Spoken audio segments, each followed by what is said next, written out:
પશ્ચિમ કચ્છના ભુજ, માંડવી, મુન્દ્રા અને અબડાસા પંથકમાં વરસાદ શરૂ થયો. વરસાદના હળવાથી ભારે ઝાપટા પડ્યા. સરેરાશ અડધો ઇંચથી લઈ અને 1.5 ઇંચ વરસાદ પડ્યો હોવાના સમાચાર મળે છે. કચ્છમાં હવામાન ખાતાએ વરસાદની આગાહી કરી હતી. આગાહી વચ્ચે વરસાદ શરૂ થયો છે.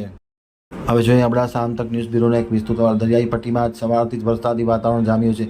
પશ્ચિમ કચ્છના ગ્રામ્ય વિસ્તારમાં સવારથી જ વરસાદી માહોલ જોવા મળી રહ્યો છે. માંડવી, મુન્દ્રા, અબડાસા પંથકમાં ભારે વરસાદ પડ્યો હોવાના અહેવાલો મળી રહ્યા છે. મુન્દ્રાના જરપરા, નાની ખાખર, સમાઘોઘામાં પણ વરસાદ પડ્યો હોવાના સમાચાર મળી રહ્યા છે. એ જ પ્રમાણે અબડાસાના નલિયા, બાલાપર તેમજ આસપાસના ગ્રામ્ય વિસ્તારમાં પણ ભારે વરસાદ પડ્યો હોવાના સમાચાર મળે છે. માંડવી તેમજ તાલુકાના જનકપુરી અને આજુબાજુના ગ્રામ્ય વિસ્તારમાં પણ સારો એવો વરસાદ પડી ગયો હોવાના અહેવાલો મળે છે. સરેરાશ અડધો ઇંચથી લઈને 1.5 ઇંચ વરસાદ પડ્યો હોવાના સમાચાર મળે છે. હવામાન ખાતા દ્વારા આજે કચ્છમાં વરસાદની આગાહી કરવામાં આવી હતી. એ આગાહી વચ્ચે અબડાસા, મુન્દ્રા અને માંડવી પંથકમાં સવારથી જ વરસાદી માહોલ જામ્યો છે.